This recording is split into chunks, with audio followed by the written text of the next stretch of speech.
gorengkan kentang. Dah garing, boleh angkat. Gorengkan ikan bilis. Bila dah garing, angkat. Kita kurangkan sikit minyak. Tumiskan bawang besar.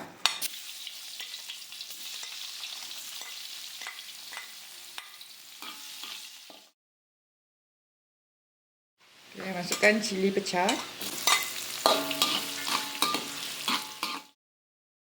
Masukkan sos tiram. Masukkan sos cili Thai. Masukkan kicap manis.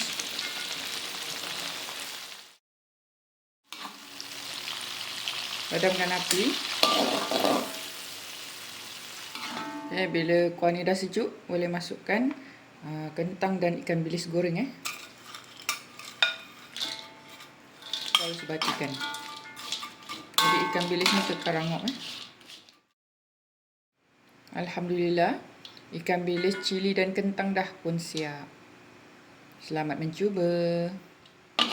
Minyak kita tuskan.